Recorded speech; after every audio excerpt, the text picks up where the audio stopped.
Pertama poinnya adalah Siapa tuh? bukan siapa sih, poinnya ada dua. Apa tuh? Yang pertama defense. Yes, Dua hal, betul, defense. betul, Yang pertama betul. defense. Setuju. Buat aku defense.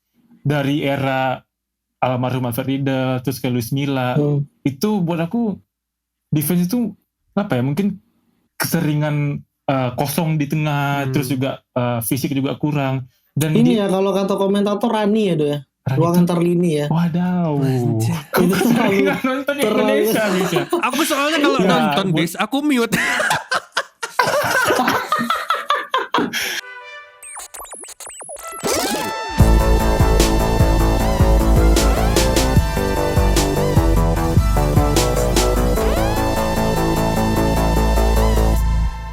Siapa kita? Indonesia. Jawab lah. Kan gak enak ini. Lagi. Siapa kita? Indonesia. Siapa kita? Indonesia. Ya. Soalnya di Indonesia katanya kalau biar traffic tinggi harus kayak gitu dong. Oh kayak gitu ya. Harus hibur. Bebas lo ngomongnya apa aja ABCD nggak serai, yang penting menghibur katanya. Siap. Katanya sih gitu. Oh iya. Oke. Yang penting menghibur katanya. Oke, teman-teman semua, kembali lagi bersama kita di sini. Ada aku Bibis bersama dua rekan aku tercinta, yaitu Rido dan juga Revin. Nah, untuk podcast kali ini, tunggu dulu. Sebelum itu, jangan lupa teman-teman semua untuk follow kita di semua sosial media kita dengan nama Ruang Ganti Football Media dan juga Ruang Ganti FM. Dan juga kita mau ngucapin makasih atas video terakhir kita yang berhasil nyentuh di 600 views. Bukan apa-apa ya. Bagus sekali. Iya, itu sebuah pencapaian. Terima kasih teman-teman semua. Sangat terima kasih. Oke. Nice. Sebelum masuk di podcast kali ini, seperti biasa kita masuk ke segmen kuis dulu. Kuis. Nah, mungkin bisa diganti ya bisa nama segmennya. Apa segmen tuh? Rido mungkin ya. Aduh. Oh karena Rido menang terus ya. Coba kita beri kali ini apa Indonesia. Kali ini kayaknya Revin deh tuh. Oh ya boleh. Ini pengetahuan tentang sepak bola Indonesia ya. Oke. Pertanyaan pertama. Siapakah pemain yang di lapangan tampil cukup nyentrik dengan warna rambut yang sering berubah-ubah, merupakan striker ganas di timnas dan pernah bermain. Silakan Revin. Duh, ada namanya mirip atau salah aku. Pernah bermain di Kiki. Siapa Ben? Itu kayaknya namanya mirip. Bis lama. Nyentrik. Duh, namanya mirip sama yang main di Jepang. 5. Terus bis. Aku tahu bis. Ayolah bis. 4. Nyerah. Kalau salah ngomong. Aku bis. Oh nyerah, silakan dong. Silakan kita lempar dulu. Baru mau jawab itu. EZ. Oke. 1 poin untuk Rido. Aduh. Kita masuk ke pertanyaan kedua. Fuck. Satu-satunya tim dari Liga Indonesia yang pernah menembus semifinal Piala Aku bis. Silakan. Persipura. Yes, benar banget. Belum selesai pertanyaannya lagi. Lanjutlah. Buang waktu nih. Next. Lanjut. Karena seru. Pertama tadi aku udah tahu. Aku cuma lupa namanya. Ada yang main di Jepang tuh namanya mirip juga yang kemarin meninggal itu. Itu mirip itulah. Karena itu karena dia bilang mau waktu. Iya, next. Biasa. Oke, kita langsung masuk aja di episode kali ini. Kita akan membahas tentang keberhasilan Timnas Garuda yang setelah penantian panjang selama 15 tahun, kita berhasil lolos kembali ke Piala Asia. Ke putaran final Piala Asia 2023. Oke. Mungkin sebelumnya kita ucapkan selamat ya kepada para pemain dan juga Pak Iwan Bule, terima kasih. Karena gak pernah Indonesia 15 tahun terakhir semua peganti pelatih kan Liga sampai 2 dalam satu negara. Gak pernah kita lolos Piala Asia. Cuma di zaman Bapak Iwan Bule. Terima kasih Bapak. Presiden udah ganti semua. Iya betul. Oke. Untuk poin yang akan kita bahas pertama adalah apa sih? Gimana nih lah? Bagaimana? Tunggu dulu. Ini os magang nih guys. Bukan os magang sih. Aku bingung nih nyampeinnya gimana ya. Apa yang bisa membuat Indonesia menang 7-0 atas Nepal kemarin.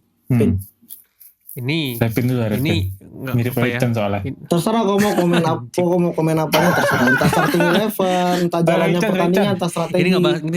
Ini nggak perlu bahas banyak lah karena makanya dia nggak main kemarin dong. Ketika melawan Nepal pun sebenarnya bukan jadi concern dari awal kan. Ketika di pembagian drawing pun kayak udah Nepal ini kita otomatis 3 point lah pasti. Kalah jauh lah ya. Udah nggak jadi permasalahan sebenarnya. Jadi buat aku lawan Nepal 7-0 tuh bukan hal yang di luar wajar sebenarnya, karena memang Nepal jauh lah kelasnya di bawah kita, walaupun secara ranking nggak terlalu jauh ya, tapi secara aktual di lapangan jauh dari kita kualitasnya. Gitu aja sih.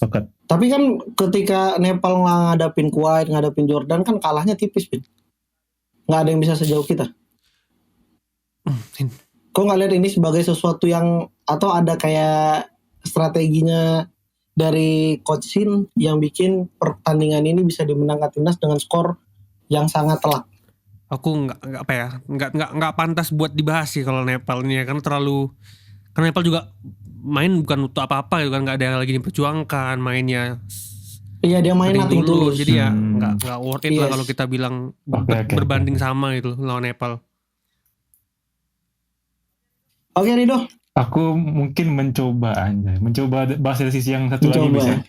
Kalau aku sih melihatnya sebenarnya mungkin di balik skor 7-0 ini, kalau mungkin kita perhatiin sebenarnya dari timnas ini terlalu banyak kesalahan passing ya. Walaupun semenjak kartu merah itu tuh masih babak pertama aku nonton babak pertama ya. Babak kedua mungkin agak tiduran, babak pertama aku nonton full. Itu gimana? Apa ya? Kayak walaupun udah kartu merah pun timnas ini tuh masih bermain kayak kurang lepas kalau gue bilang. Passingnya masih sering salah. Terus juga shooting di depan juga masih belum mematikan gitu loh. Terutama passing sih. Buat aku terlalu banyak long pass. Kecuali Elkan long passnya di malam tadi boleh. Iya. Tapi sisanya kalau gue bilang itu masih jadi PR timnas sih. Gimana kalau misalnya kita nanti di Piala Asia ini kita nanti ketemu Korea atau Jepang. Buat aku sih kalau masih mainnya kayak tadi malam, terlepas dari 7-0 ya. Walaupun kita harus apresiasi, cuma kalau mainnya masih kayak gitu sih aku bilang masih banyak PR yang perlu dibenahi sama Coach Shin sih kalau aku bilang sih. Terutama dari hal passing sih. Tapi kalau yang mungkin kredit plusnya adalah walaupun udah menang, mungkin pas aku lihat sih di 4-0, tapi kita masih punya intensi buat terus nyerang gitu loh. Buat aku itu kredit plus buat timnas di malam ini. Jadi nggak ada istilahnya berubah tempo. Jadi memang masih walaupun udah menang besar tapi tetap ada keinginan untuk menang lebih lagi gitu loh. Itu bagus sih buat aku, mental kayak gitu. Oke. Itu mungkin sedikit untuk laga terakhir timnas di grup B kemarin, di grup A kemarin, di kualifikasi grup A. Oke, sekarang kita masuk di progres Indonesia. Kenapa Indonesia bisa masuk atau bisa lolos ke Piala Dunia? Apa faktor utamanya menurut Belum. Kalau lolos Piala Dunia, maju presiden itu. Bukan Jabar lagi itu. Piala AFF, Piala Asia ya. Terus juga bagaimana progres yang teman-teman lihat dari AFF, SEA Games sampai ketika persiapan untuk ngadapin kualifikasi Piala Asia ini, Pin? Mungkin kau dulu lah, Bis, kali bisa. Ya coba kau dulu, Bis. Mungkin kau dulu deh, Bis. Pandangan kau nih. Boleh. Supaya kau gak mengulang kami bilang aja. Sebagai samsir alam gitu kan. Anjing. Kalau aku ngeliatnya sih progres dari AFF ya, dari AFF, SEA Games dan juga kualifikasi Piala Asia itu kita punya grafik yang cukup meningkat sebenarnya. Dan tapi sempat turun di SEA Games kemarin. Iya, di SEA Games kita sempat turun. Itu pas di AFF kita syukur alhamdulillah ya, meskipun dengan persiapan yang mepet dan juga para pemain yang tidak lengkap karena kan cuma satu klub boleh dipanggil 2 pemain. Itu kita berhasil ada di runner up Piala AFF dan itu juga suatu prestasi yang tidak kita sangka-sangka. Iya, tapi sudah biasa. Tapi kan kita dari awal bahkan untuk lolos grup aja udah berat tuh. Iya benar sih.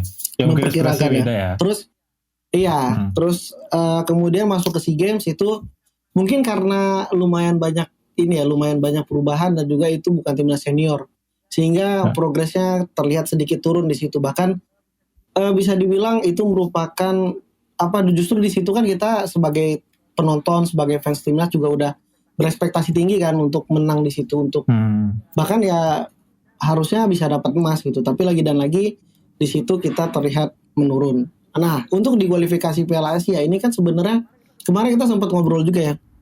Gimana timnas itu kok bisa imbang lawan Bangladesh 0-0 di ini. Iya, itu kan di laga persiapan terakhir sebelum kita masuk ke ke kualifikasi Piala Asia. Nah, tapi kalau menurut aku justru di sini itu kayak plot twist gitu loh. Jadi di persahabatan kita mainnya jelek, itu biar gak kebaca sama lawan. Mungkin mungkin aku gak tahu juga. Masuk akal sih guys. Iya. Mungkin selama ini Indo main jelek itu karena itu. Anjing lah bangsat. Selama bertahun-tahun itu mungkin gak sengaja. Revin gak setuju deh. Nah terus di kualifikasi Piala Asia, nah ini ada satu hal yang aku perhatiin dari Coach Shin. Dia berhasil nemuin pakem plus starting 11 terbaiknya di situ. Karena kita tahu kan dari 20 laga yang udah dijalanin STY, dia tuh terus-terusan nyoba starting, nyoba pakem formasi, berubah dari 3-5-2, berubah dari 4-3-3, dari 4-2-1-3. Nah justru sekarang dengan formasi 5-2-3 itu merupakan 5-2-3 itu merupakan formasi yang sepertinya memang cocok dengan SDM yang dimiliki STY di timnas sekarang. Itu yang jadi kunci utamanya. Kalau aku ngelihat dari sisi pelatih. Tapi itu menurut pandangan aku. Nggak tahu gimana menurut pandangan Revin. Aku gimana Bung Revin? Coba bahas yang aku tahu aja ya. Karena masalah kondisi di luar itu kita kurang paham lah. Tapi yang paling cerdas adalah bagaimana pendekatan Sinteyong. Yang seperti kau bilang tadi, bagaimana pendekatan Sinteyong menghadapi tim-tim yang kita punya histori selalu kalah nih. Lawan Jordan, lawan Kuwait. Bahkan dari awal ketika orang pesimis itu hal wajar kan. Ketika masyarakat Indonesia itu pesimistis itu wajar karena kita punya histori kalah terus gitu lawan Timur Tengah, nggak pernah punya solusi lah setiap menghadapi Tengah. Nah, yang patut diapresiasi di sini Sinteyong tuh tahu bagaimana pendekatan yang tepat menghadapi tim-tim Timur Tengah, karena bayangin aja lawan Jordan kita cuma kalah 1-0 loh. Iya. Ya itu good game itu untuk kita cuma kalah 1-0 loh. Dan tentu saja bahkan di awal kita sempat ngasih perlawanan, dan tentu saja makanya bagus match yang gak disangka-sangka kita menang lawan Kuwait loh, yang dimana ini kita bakal bahas taktik nanti apa sekarang aja terkait ini. Oke. Sekarang aja langsung karena ini terutama pas di Kuwait ya, yang pas lawan Kuwait itu, karena kita tahu selama ini tuh kayak keunggulan fisik, keunggulan tinggi badan itu nggak pernah kita nemukan solusinya lah ketika menghadapi tim-tim Timur Tengah kan. Kan solusinya. Iya, kita cuma seketek mereka lah dari dulu. Tiap dikasih heading pasti kalah terus, dikasih heading kalah terus. Iya. Nah, tapi Sinteyong memberikan solusi yang tepat. Tuh bilang apa ya? Mungkin pendekatan formasi ini pernah dipakai di AFF dulu ya dengan 5 back ini ya, ketika menghadapi Thailand, kita menghadapi Vietnam, kita bermain reaktif lah. Vietnam aja, Thailand sih. Satu game kita main dengan 5 back. Nah ini benar-benar tepat sekali aku bilang sih, karena ternyata di lapangan pemain Kuwait itu memang modelnya ya cuma fisik dan tinggi badan aja.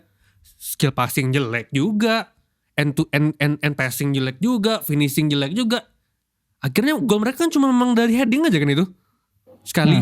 Maksudnya crossing mereka aja dari 20 cuma 5 yang sampai gitu loh. Jadi kan itu berarti memang kualitas basic mereka nggak jauh dari kita. Memang mereka bedanya fisikal lebih bagus, lebih besar, punya tinggi aja ya. Cuma tapi kalau untuk lawan Kuwait Pin ada satu nama sih yang aku catat sebagai jokernya Indonesia di lini belakang, yaitu Rizky Ridho. Iya betul. Rizky Ridho di situ ngelakuin intercept sampai 12 kali ya. Tiga laginya Rizky Ridho bagus sih kalau bilang. Interceptnya oke doh. Jadi itu sih. Jadi terutama kalau teman-teman merhatiin ya, kayak inilah beberapa hal situasional teknis itu juga diatur sama Sinteyong. Lihat nggak gol pertama yang penalti set playnya kan dari kick off itu. Iya, lihat. Iya, itu mirip Madrid kan. Mirip Real Madrid kan. Kalau temen nonton lah bagaimana Real Madrid. Ya itu artinya Sinteyong ini pelatih yang micromanagement sebenarnya. Dia yang mengatur semua situasional. Dan akhirnya work kan. Elkan bermain oke lah, bermain bagus lah dalam 3 game ini, lumayan lah. Bisa jadi benar jadi lebih dewasa lah dibandingkan dulu ya. Walaupun kembali lagi permasalahan kita adalah di seperti yang Ridho bilang tadi, passing dasar, decision making.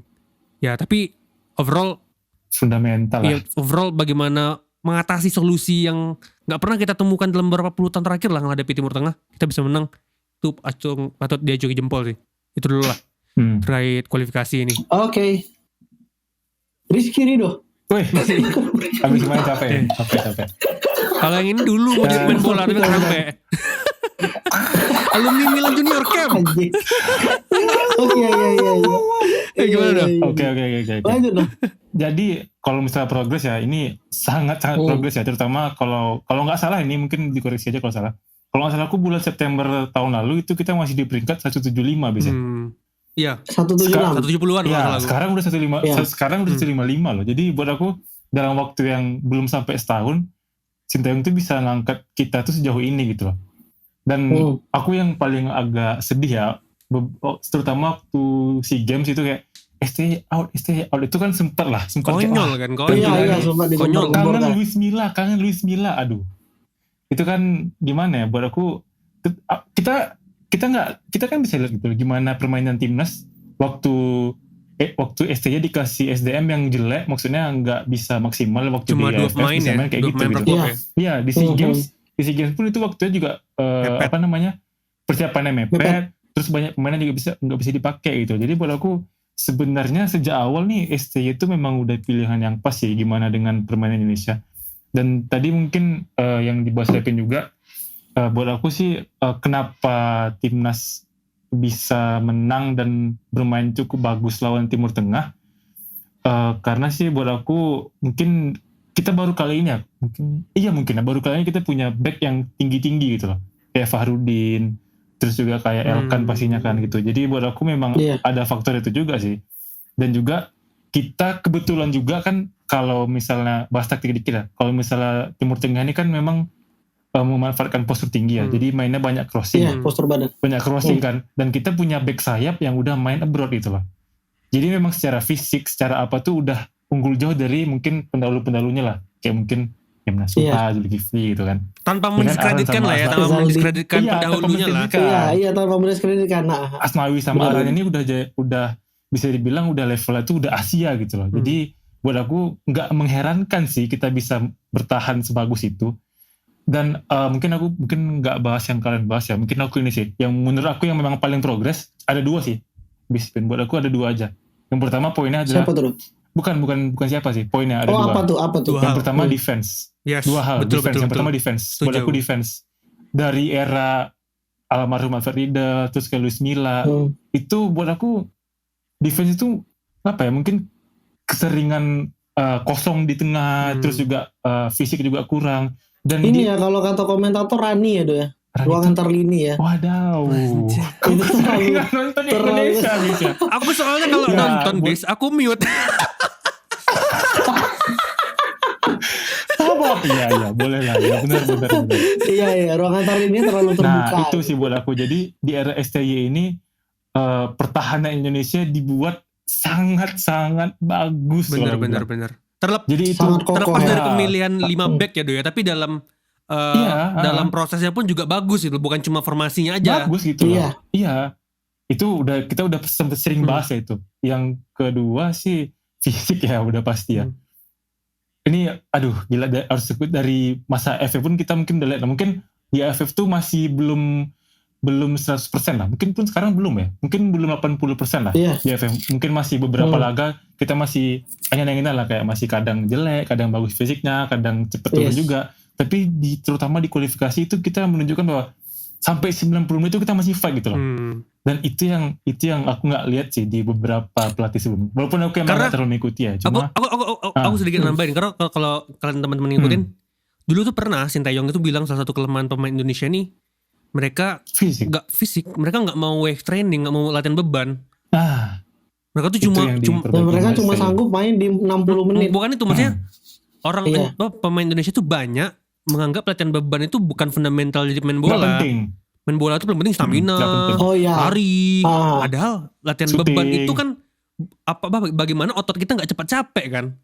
Gimana ngelatih masa otot kita ini nggak gampang capek dan lebih besar masanya. Ngeliatin aja udah pemain Eropa berapa besar masa ototnya. Akhirnya bisa bermain lebih lama kan, lebih powerful gitu loh. sepanjang laga, nggak cuma tahan lari aja gitu. Iya benar. Jadi memang akhirnya ada progres sih bagaimana apa yang disampaikan Sintayong di awal pelatihannya dia. Itu sih bis kalau dari aku bis 2 poin itu. Oke, kita masuk ke poin selanjutnya. Bagaimana performa dari pemain-pemain kita yang bermain di luar negeri alias pemain abroad serta abroad ya biasanya. Batal ya. Abroad ya. Iya, sorry abroad. Kau lebih prefer abroad kan ya? Oke. Pemain-pemain kita yang udah main di luar termasuk juga bagaimana performa para pemain naturalisasi yang menjalani debut di turnamen ini yaitu Elkan serta Mark Klok sih.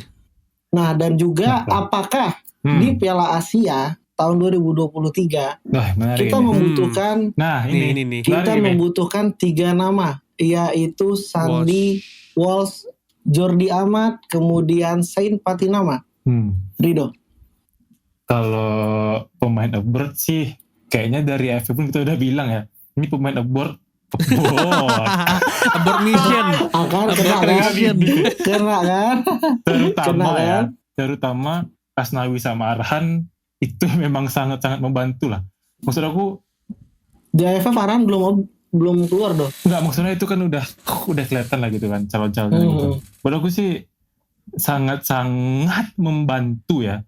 Gimana membantu ya. Terutama apa ya? Mungkin yang nggak dipunyain sama pemain timnas itu selain fisik mungkin visi kali ya kalau gue bilang ya. Kalau gue bilang ketenangan. Visinya Witan, Egy, terus Arhan sama Asnawi itu mungkin sedikit lebih unggul mereka. Kalau bahasa teknis sportingnya football IQ lah. Nah, football IQ-nya itu memang meningkat gitu kan. Iya, karena bermain di luar itu jangan lupakan Elkan main di luar loh. Itu kalau gue bilang naturalisasi kali ya. Oh, naturalisasi ya. Oke. Jadi aku bilang main Indo murni lah. Pribumi gitu. Iya, oke. Kalau aku sangat berpengaruh sih. Sangat berpengaruh. Nanti mungkin dibahas sama Redmil. Aku mungkin yang pengen kubahas tuh masalah gimana apakah kita butuh nih pemain naturalisasi buat Piala Asia. Gimana? Honestly ya, jujur nih aku berpikir mungkin nggak butuh tapi lebih ke nggak butuh sih kalau aku bilang. Lebih ke nggak butuh justru dong. Karena mungkin aku yang terdengar tadi itu 3 pemain itu buat aku sih yang paling dibutuhkan mungkin Sandi aja mungkin ya. Kenapa begitu? Karena buat aku terutama si Jordi Amat ya, buat aku udah habis lah gitu. Maksudnya kita pun masih punya Fahrudin, Elkan dan juga Rido gitu loh. Jadi buat aku iya. Jadi belum lagi nanti masalah adaptasinya, belum lagi nanti bukan adaptasi lah mungkin ya. Ini jadi nggak sih di naturalisasi bis itu aja dulu bis. Jadi apa enggak gitu. Jadi ya. Masih mampet di Kementerian sekarang. Nah itu. Kementerian apa DPR gitu lupa. Nah, buat gue kalau misalnya memang terlalu mepet sih mending jangan ya. Mungkin di next project aja lah, mungkin AFF atau apa gitu. Buat Piala Asia sih buat aku patenkan yang ini aja sih. Banyak uji coba dengan tim-tim yang lebih kuat daripada Indonesia pastinya. Dan dipatenkan aja formasinya gitu. Daripada nambah lagi yang baru kan jadi agak susah sih buat aku. Buat aku mending jangan ya buat aku. Oke, ini opini yang cukup menarik nih, Pin. Gimana? Kalau aku lebih setuju sih.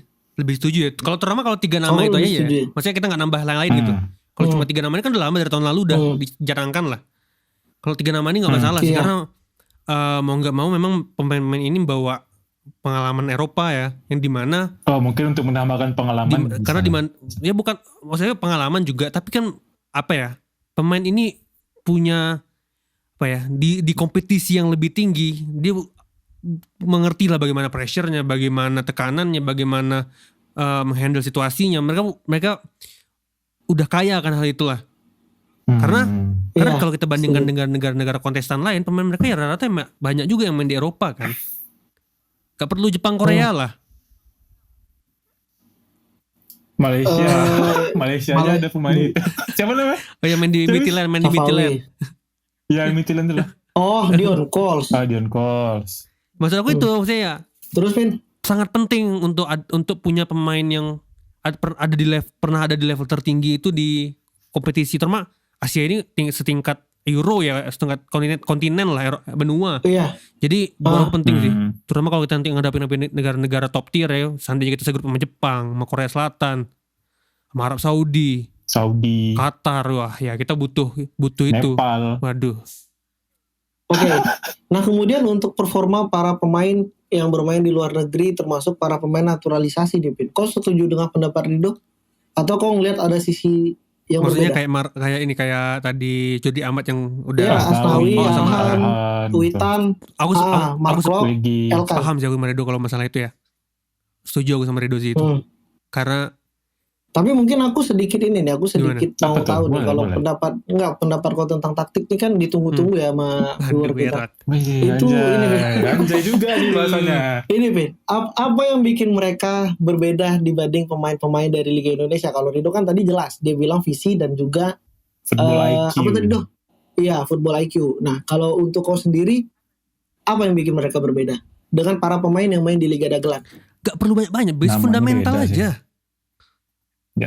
Fundamental ya? Passing, positioning. Contohnya? Gak perlu passing, positioning. Mengantisipasi, terutama ini mereka banyak defender ya. Bagaimana zonal marking, bukan hanya man marking ya.